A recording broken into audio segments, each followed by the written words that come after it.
बिस्मिल्लाहिर्रहमानिर्रहीम, अस्सलाम वालेकुम नाज़रीन। आप यूट्यूब चैनल देख रहे हैं, मैं इमरान खान हूँ। सबसे ज़्यादा जो क्लिप वायरल हो रहा है ना पाकिस्तान में, वो है शहबाज शरीफ साहब का और राणा मशहूद साहब का। उसमें वो कह रहे हैं जी मियाँ साहब ये आपका विजन है। अब लोगों ने जो है वो ये जुमला पकड़ लिया और लोग बता रहे हैं कि एक्चुअली मियाँ साहब का विजन क्या क्या था। लगभग 100 के करीब ऐसे विजन मुझे याद हैं जो सिर्फ शहबाज शरीफ साहब के ही विजन हो सकते थे। यानी ऐसा ही कोई सियासी साइंटिस्ट वो कारनामे कर सकता था जो शहबाज शरीफ साहब ने किए हैं। यानी डिक्की में मौजूद होना भी एक बहुत बड़ा विजन होता है, ये इल्ज़ाम इनके ऊपर लगा है। लेकिन मैं उन चीज़ों की बात नहीं करूंगा, कुछ फैक्चुअल चीज़ें आपके सामने रखूंगा कि वो कौन से बड़े बड़े विजन हैं जो शहबाज शरीफ साहब के कौम के सामने आना बहुत ज़रूरी है। लोग जानते हैं वैसे। यानी मैं अगर मियाँ साहब को कहूँगे, राणा मशहूद साहब को कहूँगे आप बताएं मियाँ साहब को इनके विजन कौन कौन से हैं, तो 55 रुपए वाला आटा 150 तक पहुँचाया इन्होंने और अभी भी 100 रुपये से ऊपर है। तो ये है मियाँ साहब का विजन। किसान की गंदम अभी तक उसके घर में बेचारे के पड़ी हुई है, ये है मियाँ साहब का विजन। बिजली की कीमत कई गुना बढ़ गई है, जो यूनिट 16-17 रुपए का मिलता था वो 50 रुपए से ऊपर चला गया है, ये है मियाँ साहब का विजन। गैस की कीमत दुगनी से ज्यादा हो गई है, ये किसका विजन है? शहबाज शरीफ साहब का। पेट्रोल 145 रुपए फी लीटर से बढ़ा के इन्होंने कर दिया 350 रुपए लीटर, और बहुत छोटे से अरसे में किया, यह है मियाँ साहब का विजन। बिजली के वो मंसूबे लगाए इन्होंने जिनकी वजह से आज, यानी मंसूबे ऐसे लगाए अजीबोगरीब, इंपोर्टेड कोयले से हम बिजली बनाएंगे कहां पे? साहिवाल में। यानी अजीब अजीब मंसूबे लगाए और ऐसे मंसूबे लगाए और इस तरह के मुआहदे किए डॉलरों के अंदर कि आज पाकिस्तानी एक साल में 2100 अरब रुपया कैपेसिटी पेमेंट्स की मद में दे रहे हैं। यह किसी और का नहीं, मियाँ साहब का विजन था। पहले जिस सरदारी को इन्होंने सड़कों पर घसीटना था और चौक में उल्टा लटकाना था, पेट फाड़ना था उसका, वो जरदारी को अपने सर पे बिठा के ऐवान सदर छोड़कर आए। ये है मियाँ साहब का विजन। हजारों मुकदमात, बेशुमार गिरफ्तारियां, मुल्क में सियासी अदम इस्तेहकाम, ये मियाँ साहब का विजन है और किसी का नहीं है। जिन नैब मुकदमात में मियाँ साहब अपनी बेशुमार जायदादों का हिसाब किताब नहीं दे पा रहे थे, हत्ता कि मियाँ साहब के जो मुलाजमीन है उनके अकाउंटों में बेशुमार पैसा पड़ा हुआ था, अरबों रुपए, बजाय इसके कि उन मुकदमात का जवाब देते, जाली हुकूमत बनाई पहले इमरान खान की हुकूमत गिरा के, और हुकूमत गिराने के बाद अपनी हुकूमत बना के बजाय इसके कि मुकदमात का सामना करते, वो कवानीन ही खत्म कर दिए जिनके ऊपर मुकदमा चल रहे थे। ये है मियाँ साहब का विजन। महंगाई का 50 साल का रिकॉर्ड इन्होंने तोड़ा है। ये मियाँ साहब का ही विजन हो सकता है और किसी का नहीं हो सकता। यानी पाकिस्तान में सरमायाकारी जो है FIFC बनाने के बावजूद 50 साल की कम तरीन सरमायाकारी में पाकिस्तान आया, ये मियाँ साहब का विजन है। और अपने बड़े भाई का एक ही बयानिया था बेचारे के बाद, वोट को इज्जत दो, वो बयानिया भी वाड़ के रख दिया, ये मियाँ साहब का विजन है। मैं यहां मांगने नहीं आया, वहां से लेकर बेगर्स आर नॉट चूजर्स, यहां तक मियाँ साहब का विजन काम करता है। सोचिए अब कितना बड़ा विजन है। अपनी काबीना में मियाँ साहब ने अजनबी लोगों को शामिल कर दिया जिन्हें वो पहले जानते ही नहीं थे, ना उनके साथ कोई पॉलिटिकल वाबस्तगी थी। ये मियाँ साहब का विजन है। जाली फॉर्म 47 पर हुकूमत बनाना भी मियाँ साहब का विजन है। IMF के साथ इन्होंने तारीख की बदतरीन डील की है। यानी इतनी गंदी डील तारीख की किसी ने IMF के साथ नहीं की जितनी इन्होंने की है। चलती हुई मीशत को तबाह कर दिया। पाकिस्तान ग्रो कर रहा था 6% पे, ये उसको नेगेटिव में ले गए थे, अब जाके थोड़ा संभला है, फिर भी हालात ठीक नहीं हो रहे। तो ये मियाँ साहब का विजन है। कमर तोड़ टैक्सेस इन्होंने पाकिस्तान के ऊपर लगा दिए, ये मियाँ साहब का विजन है। जरा सा कोई सियासी जमात निकले, खासतौर पे पाकिस्तान तहरीक इंसाफ, तो पूरे इस्लामाबाद को कंटेनरिस्तान बना देते हैं। ये मियाँ साहब का विजन है। मियाँ साहब का ही विजन है जिन्होंने इनके सियासी मुखालिफ इमरान खान को एक सियासी जाइंट बना दिया है, और मियाँ साहब ने अपने पूरे खानदान को और अपने दोस्तों को बोनों में कन्वर्ट कर दिया, छोटे छोटे। ये मियाँ साहब का विजन है। मैं मियाँ साहब के विजन की इतनी तारीफ कर सकता हूं कि रात से सुबह हो जाए, क्योंकि इनका विजन ही बहुत बड़ा है और अजीबोगरीब किस्म का विजन है। कोई टेलीविजन इनके विजन का जो है वो बोझ नहीं उठा सकता। आप लगे रहें लगे रहें लगे रहें, आप मियाँ साहब के विजन पे बात नहीं कर सकते।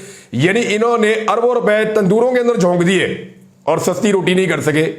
ये मियाँ साहब का विजन है। लंबे बूट पा के तो हर बारिश में जाके ये पानी में खड़े हो जाते थे, आज भी वो शायद डूब जाते हैं। ये मियाँ साहब का विजन है। यानी कोई ऐसा उस्मान बुजदार आए, थोड़े दिनों में उन्होंने जमीन के नीचे टैंकर्स बनाए थे, उनकी वजह से पानी का कुछ हद तक मसला हल हुआ। और अगर मजीद टैंकर्स बन जाते तो शायद लाहौर डूबना बंद हो जाता। लेकिन मियां साहब का विजन था कि जदों बारिश हो लंबे बूट पाओ, छतरी हाथ में लो और ऐसे करके जाके खड़े हो जाओ पानी में। तो ये मियां साहब का ही विजन हो सकता है। लोहा ढूंढने निकले थे, सोना मिल गया और आज तक पता नहीं चला वो सोना कहां गया। ये है मियां साहब का विजन। बेशुमार मियां साहब के ऐसे विजन है जिनके ऊपर बात की जा सकती है। माइक तोड़ने वाला बड़ा अच्छा विजन है, लेकिन मेरे ख्याल में आज इतना काफी है। आहिस्ता आहिस्ता मियां साहब का पूरा विजन कौम को बताएंगे। ऐसा ना हो कि कौम ज़हनी तौर पे मरीज हो जाए कि ये किस किस्म का विजन हम पे मुसल्लत किया गया। बल्कि मैं तो उनके विजन पे हैरान हूं जिनका ये विजन था कि ये लीडर है। यानी मैं हैरान हो गया कि चॉइस चेक करें आप कि शहबाज शरीफ को लाके पाकिस्तान का वज़ीर आज़म बना दिया और शहबाज शरीफ भी सीरियस हो गया कि मैं वज़ीर आज़म हूं, और जो इनको लाने वाले हैं मैं उनके विजन के ऊपर क्या मातम करूंगा। यानी असल तो विजनरी वो है जिन्होंने इनको चूज किया और लाके बिठा दिया शहबाज शरीफ साहब को। और तब से लेकर अब तक नाकामियों की एक दास्तान है, एक लंबी दास्तान है नाकामियों की, जो इख्तिताम पजीर हो ही नहीं पा रही। बहरहाल बाद में बात करेंगे। मियां साहब का विजन वो जारी है, उस पर हमेशा बात होती रहेगी। अब मैं आपको एक और माशी मॉडल पाकिस्तान लेकर आया, उसके बारे में जरूर आपको मैं बताना चाहूंगा, क्योंकि ये एक मजीद एक बहुत बड़ा कारनामा करने जा रहे हैं। और कारनामा क्या है जरा ये आप देखिए। इससे पहले पाकिस्तान में अमेरिका से मदद ली गई मईशत के लिए, उन्होंने फैसले किए हमारी मईशत के। फिर हमने मदद ली जनाब एक्सपर्ट्स IMF के, वर्ल्ड बैंक के, एशियन डेवलपमेंट बैंक के, दुनिया के पता नहीं कौन कौन से मुल्कों के फार्मूले हम यहां पे लेकर आए। चाइना से हमने कहा जी आप करके दें, रशिया से हमने कहा जी कभी हम यूरोप जाके घुस जाते हैं, कभी सऊदी अरब, कतर, UAE, सबको हमने कहा जी हमें माशी मॉडल दिया जाए। पाकिस्तान की मईशत अभी तक ठीक नहीं हो सकी, तो अब पाकिस्तान ने एक बहुत बड़ा नया कारनामा कर लिया जनाब। और इस खबर के मुताबिक अब जो मईशत है उसको ठीक करने के लिए बरतानिया से माहिरीन की निगरानी में 5 साला मंसूबा तैयार करवाया गया है। यानी मईशत की बेहतरी का मंसूबा 14 अगस्त को जारी किए जाने का एक इम्कान है। मंसूबे का इफ्तिताह वज़ीर आज़म शहबाज शरीफ करेंगे और 5 साला मईशत की तरक्की के लिए बरतानवी माहिर माशियात की निगरानी में 5 साला प्लान तैयार कर लिया गया है। और हुकूमती राय के मुताबिक मईशत की बेहतरी का मंसूबा 14 अगस्त को जारी किए जाने का इम्कान है। मंसूबे का इफ्तिताह वज़ीर आज़म शहबाज शरीफ साहब करेंगे। 5 साल का रोड मैप देंगे। क्या रोड मैप देंगे? क्या पाकिस्तान में इस्तेहकाम है? नहीं है। जब भी कभी मईशत को बेहतर करने की बात होगी तो सबसे पहले आपसे मईशतदान यही पूछेंगे, क्या आपके मुल्क में इस्तेहकाम है, रूल ऑफ लॉ है, क्या आपके मुल्क में जमहूरियत है, क्या आपके मुल्क में सिस्टम काम कर रहा है, क्या आपके मुल्क में शख्सी आज़ादियाँ हैं। अगर तो ये चीज़ें हैं तो फिर आपकी मईशत चलेगी, और अगर ये चीज़ें नहीं हैं तो फिर आपकी मईशत नहीं चलेगी। सादा चीज़ है। आप जितने मर्जी मियाँ साहब फार्मूले ले आए, कान को आप इधर से पकड़े या इधर से पकड़े, जो मर्जी करें आप, उल्टे लटक जाए मियाँ साहब, मईशत तब तक ठीक नहीं होगी जब तक मुल्क में इंसाफ नहीं होगा, जब तक मुल्क में रूल ऑफ लॉ नहीं होगा, जब तक मुल्क में आज़ादी इज़हार राय नहीं होगी। लोगों को जब तक आप सफोकेशन में रखेंगे, जब तक लोगों को आप दबाकर रखेंगे, जब तक लोगों के आप हुकूक गसब करेंगे, तब तक चंद लोग तो पैसा बना लेंगे, लेकिन पाकिस्तान की मईशत, आम आदमी की मईशत कभी भी ठीक नहीं होगी और इस सिस्टम पे लोगों को एतबार नहीं होगा। बहरहाल एक नया फॉर्मूला है जिसको करने की कोशिश की जा रही है। दूसरी जानिब फजलुर रहमान साहब जब से वापस आए हैं उन्होंने कुछ आम स्टेटमेंट्स दिए हैं। अब वो ये कह रहे हैं कि इस वक्त पाकिस्तान को कंट्रोल कोई और कर रहा है, ये फजलुर रहमान साहब ने कहा है। यानी फजलुर रहमान साहब ने कहा हुकूमत पे तनकीद करते हुए कि पहली सफ में कोई और है लेकिन डोर किसी और के पास है। और ताजर कन्वेंशन से वो बातचीत कर रहे थे। उन्होंने कहा कि मुल्क की मईशी सूरत इस वक्त नाजुक है, किसी भी मुल्क के लिए अमन और मईशत बहुत जरूरी है। कानून साजी पूरी दुनिया में जान का तहफ़्फ़ुज़, माल का तहफ़्फ़ुज़, इज्जत और आबरू के तहफ़्फ़ुज़ पर होती है कि कैसे तहफ़्फ़ुज़ फराहम किया जाए। हमारे वतन में क्या अमन और मईशत है? यानी उन्होंने भी शिकायत की कि एक्चुअली गवर्नमेंट कर कोई और रहा है, देख आपको कोई और रहा है, लेकिन ये कठपुतली हैं, इनके पीछे कोई और है जो इनको चला रहा है। और वो सब जानते हैं कि पाकिस्तान की एस्टेब्लिशमेंट जो है वो इस वक्त इस हुकूमत को चला रही है। और हुकूमत के पास तो ऐसे वुज़रा मौजूद हैं, जैसे कि मैंने आपको अभी बताया, कैबिनेट के अंदर, जो हुकूमत के लिए या हुकूमती जमात के लिए अजनबी हैं, उनके साथ उनके कोई ताल्लुकात नहीं है। बहरहाल फजलुर रहमान साहब का ये स्टेटमेंट है। उन्होंने पाकिस्तान तहरीक इंसाफ के साथ बातचीत आगे बढ़ाने का भी फैसला किया है। दूसरी जानिब जमात इस्लामी के लिए बड़ी मुश्किलात है, लेकिन जिस वक्त वो मुआहदा करके निकल रहे थे उनको समझ ही नहीं आई, उसी वक्त बिजली महंगी हो गई। और अब लियाकत बुज़ुर्ग साहब फरमा रहे हैं कि बिजली तो जनाब दिन को महंगी हुई थी, हमने मुआहदा शाम को किया था। ये क्या तौजीह है? यानी उस दिन भी बिजली महंगी हुई जिस दिन आपने बिजली सस्ती करने का मुआहदा किया। अब वो ये कह रहे हैं कि हम हर हाल में अपने मुआहदे पर अमल दरामद करवाएंगे, और एक मार्जिन उन्होंने रख लिया है कि अगर मुआहदे पे अमल दरामद ना हुआ तो फिर हम दोबारा आएंगे और इस्लामाबाद आएंगे और एहतजाज करेंगे और धरना देंगे। और हुकूमत ने पहले भी कोई रुकावट नहीं डाली जमात इस्लामी का। देखें, पहले दिन थोड़ी सी सख्ती हुई थी, फिर जमात इस्लामी ने ये कहा जी ठीक है हम इस्लामाबाद नहीं आते, हम पिंडी चले जाते हैं। तो पिंडी में उनको जगह दे दी गई। जमात इस्लामी के 35 कारकुन गिरफ्तार हुए थे, और खुद जमात इस्लामी के कारकुनों ने बताया जी कि हमें पकड़ के ले गई थी पुलिस, फिर हम में से जो पाकिस्तान तरीके इंसाफ के कारकुन थे उनको जेल में छोड़ा है, और जो हमारे कारकुन थे हमें छोड़ के होटल में उन्होंने कहा खाना शाना खाएं और आप घर जाएं। तो जमात इस्लामी के लिए एक नरमी थी जो पाकिस्तान तरीके इंसाफ के लिए नहीं है। देखिए, जो बात सही है वो बात करनी चाहिए। आज देखें, कल हम देख रहे थे तरीके लब्बैक के लोग, वो एक स्पॉन्सर्ड किस्म का जलसा कर रहे थे, धरना कर रहे थे इस्लामाबाद में। वो फैजाबाद आए, आकर बैठ गए, किसी ने उनको छेड़ा भी नहीं, उन्होंने अपनी मनमानी की, बल्कि उनके साथ सेल्फियां हो रही थी। आपका भी वही मकसद है, हमारा भी वही मकसद है, रिलैक्स, और हल्के फुल्के मुतालबात, फिर बैठ के हल्की फुल्की प्रेस कॉन्फ्रेंस और फिर धरना खत्म। तो वो एक फिक्स किस्म का मैच था। लेकिन इस वक्त जो हो रहा है तरीके लब्बैक के साथ, वो जुल्म है। चादर और चार दीवारी का तकद्दुस पामाल हो रहा है, उनके घरों पे छापे मारे जा रहे हैं, उनकी खवातीन के ऊपर तशद्दुद रिपोर्ट हुआ, कुछ लोगों ने यह दावा किया सोशल मीडिया पे। तो तरीके लब्बैक की क़यादत कह रही है जी हमारे साथ अब ज्यादती हो रही है। थोड़े दिन पहले वो आंख के तारा थे, अब वो आंख के तारे नहीं है, क्योंकि अब वो एक्चुअली एक ऐसे मसले के ऊपर निशानदेही कर रहे हैं जहां पे हुकूमत और निज़ाम जो है वो उनके खिलाफ है। इसकी डिटेल में फिर कभी जाएंगे, लेकिन इस वक्त वो ज़ेरे अताब हैं तरीके लब्बैक वाले। और ये एक सुप्रीम कोर्ट से मुताल्लिका केस है जो पार्लियामेंट के अंदर भी गया है, और पार्लियामेंट ने भी अपने तहफ़्फ़ुज़ात का इजहार किया है। ख़त्म नबूवत से और रिलीजियस मैटर से लेके ये मामला है, और कादी फ़ायज़ साहब के ऊपर काफ़ी तनकीद की और उनके खिलाफ फतवे जारी किए तरीके लब्बैक के लोगों ने। कानूनी रास्ता अपनाना चाहिए, मेरे ख्याल में इसमें अपील में जाना चाहिए, गवर्नमेंट ऑफ पाकिस्तान को अपना रोल प्ले करना चाहिए, और उलमा इकराम से राय लेनी चाहिए, वो बेहतर राय इसमें दे सकते हैं। अब आ जाइए इमरान खान साहब की आज़ादी के हवाले से एक बड़ी इंपॉर्टेंट खबर है, मैं आपके साथ शेयर कर देता हूं। देखिए, इमरान खान साहब के ऊपर जो मुकदमा रह गए ना, वो टोटल 3 तरह के हैं। एक 9 मई वाले, जिनमें इमरान खान साहब का रिमांड जो है वो हाई कोर्ट ने खत्म कर दिया, अब रिमांड नहीं हो सकता। 9 मई वाले मामला के अंदर अब सिर्फ जमानत होनी है, और वो आज केस मेरे ख्याल में लगा हुआ है, वो हो जाएगी, वो कोई मसला नहीं है। दूसरा केस है तोशाखाना वाला। तोशाखाना वाला केस में जो हकायक जब पाकिस्तान तरीके इंसाफ के वकला ने रखे जजेस के सामने, तो वो हैरान रह गए कि चीफ जस्टिस आमिर फारूक साहब ने कैसे ये किया।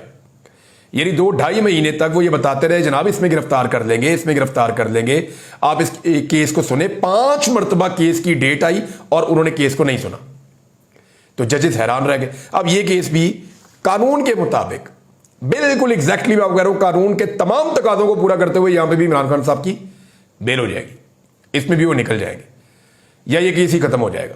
2 चीजें होगी। अब एक चीज रह गई सिर्फ, अलकादर ट्रस्ट। मेरे ख्याल में कोशिश ये की जाएगी कि तोशाखाना में इमरान खान साहब की बेल तब हो जब अलकादर ट्रस्ट वाले केस में इमरान खान साहब को सजा हो जाए, ताकि कम से कम एक केस हो जिसमें इमरान खान साहब को मजीद अंदर रखा जा सके। नेगोशिएशन करनी है ना, बातचीत करनी है, नेगोशिएशन करेंगे, इमरान खान साहब से कोई बात बनेगी, लेकिन वो बात मानते ही नहीं। इमरान खान साहब ने कहा जी डील में किसी तरह की नहीं करना, बातचीत करनी है, किसी ने कर लो, मेरा मैंडेट वापस करो, मेरे बंदे छोड़ो, 9 मई के ऊपर जुडिशियल इंक्वायरी करवा लो, अगर सजा देनी है, माफी मंगवानी है तो, वरना तो हम नहीं मांग रहे। तो ये है जी इमरान खान साहब का मौक़िफ़। अब मामला ये है कि अलकादर वाले केस में अगर इमरान खान साहब को सजा हो गई, और हो जानी है, क्योंकि जेल के अंदर इमरान खान साहब का रिकॉर्ड है कि जेल में जो भी जज इमरान खान साहब का केस सुनने के लिए जाता है वो 100% सजा देता है, उसको सजा देनी होती है। जेल का माहौल ही ऐसा है, या जज साहब जाते हैं सजा देते हैं, ट्रैक रिकॉर्ड है ना, हो जाएगी। लेकिन जैसे ही आला अदलिया में ये केस आएगा और इसकी अपील आएगी, इमरान खान साहब की सजा मुअत्तल हो जाएगी, इमरान खान साहब बाहर आ जाएंगे। इमरान खान साहब बाहर कब आएंगे ये सबसे बड़ा सवाल है। क्या ये सारा मामला अगस्त में हो जाएगा? मेरे ख्याल में अगले 10 दिन के अंदर शायद इमरान खान साहब को अलकादर ट्रस्ट वाले केस में सजा हो जाएगी। उसके बाद मैक्सिमम 15 दिन के अंदर, 2 हफ्ते के अंदर, बहुत भी लंबा चला गया 3 हफ्ते के अंदर, इमरान खान साहब जो हैं वो इसमें सजा मुअत्तल करवा लेंगे या बाहर आ जाएंगे।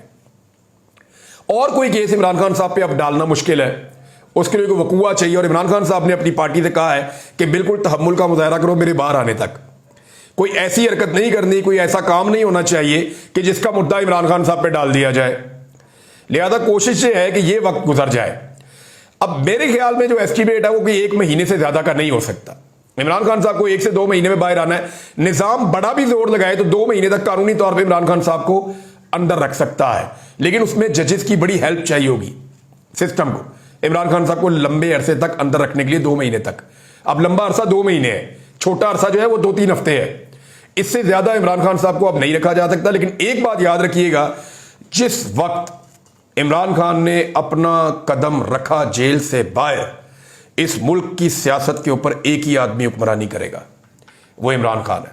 फिर फैसला इमरान खान ने करना है कि किस तरफ को जाना है और किस तरफ को लोगों को लेकर जाना है, क्योंकि लोगों को मौजूदा हुकूमत के ऊपर टके का भरोसा नहीं, जरा भी भरोसा नहीं है। जितना मर्जी इनका विजन हो, लोग भरोसा नहीं कर रहे। हालात बहुत पतले हैं। नवाज शरीफ साहब डिप्रेशन का शिकार है। ये PMLN के अपने साथी बता रहे हैं कि वो मियां साहब डिप्रेशन में है, वो फैसले नहीं ले पा रहे। जरदारी साहब जो है उनकी हालत आपके सामने है। बिलावल का वो विजन ही नहीं है, उनको तो वो एक ट्रोल की तरह आके डील करते हैं, वो लगता ही नहीं बेनज़ीर का बेटा है। छोटे जरदारी साहब जो हैं वो अपने तरीके से चल रहे हैं। अब ये जो एक मेडल आया पाकिस्तान में अरशद नदीम साहब का, इस हवाले से मैं आपको एक चीज़ बता दूं कि बहुत सारे ऐसे स्पोर्ट्समैन सामने आना शुरू हो गए हैं जो बता रहे हैं कि हुकूमत ने वादे किए और तोड़ दिए। और अरशद नदीम की फैमिली, उनकी वालदा ने यह बताया कि किसी ने मदद नहीं की सवाए वापडा के या अली तरीन के, और किसी ने मदद की। मरियम नवाज से लोग बता रहे हैं राब्ते किए मार्च में कि खुदा का वास्ता थोड़ी मदद कर दे, उसके पास वो जेवलिन नहीं है जिसको वो फेंकता है नेज़े को, वो नहीं है, वो पुराना एक था उसके बाद खराब हो गया है। लेकिन मरियम नवाज की टीम ने कहा जी मिलाते नहीं मिलाया, पैसे भी नहीं दिए, मदद उसकी की नहीं, इवेंट कैश करने आ गए। अब एक और प्लेयर है जो इससे पहले अरशद नदीम के साथी है, यासिर सुल्तान। ये एशिया में ब्रोंज मेडल इन्होंने जीता था।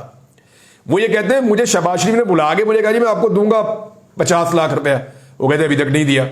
एक और प्लेयर है, वो कहते जी मेरे जो जूते फंसे हुए हैं कस्टम के अंदर वो नहीं क्लियर हो रहे अभी तक। कई प्लेयर्स जो हैं वो अब रोना धोना शुरू हो गए, जनाब हमारे साथ ये ज्यादती हुई, मेरे साथ ये ज्यादती हुई। वो नूह भट्ट साहब हैं, वो कहते थे मैं ओलंपिक के अंदर गोल्ड मेडल लेकर आऊंगा हर हाल में, और वो बहुत जबरदस्त प्लेयर है, उसने परफॉर्म करके दिखाया। लेकिन उसको क्वालिफाई भी नहीं करने दिया, इसलिए कि उसको एसोसिएशन कहती थी हमारी तारीफें करो हर जगह पे।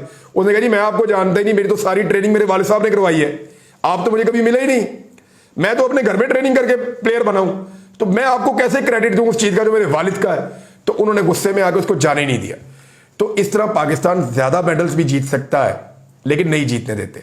और अगर कोई अपने बलबूते पे जोर लगा के घिसटता रेंगता पहुंच जाए उस जगह तक, फिनिशिंग पॉइंट तक, और अपना मेडल उठा ले, तो उससे मेडल छीनने सारे आ जाते हैं। जवेरिया सदीक साहिबा ने अरशद शरीफ साहिबा की बेवा साहिबा है, और उन्होंने एक बात की है। उन्होंने कहा किसी और के तमगे की चमक से आप अपने मुंह की स्याही कम नहीं कर सकते। बात तो ठीक है। अब तक के लिए इतने, अपना ख्याल रखिएगा, अपने इस चैनल का भी अल्लाह हाफ़िज़।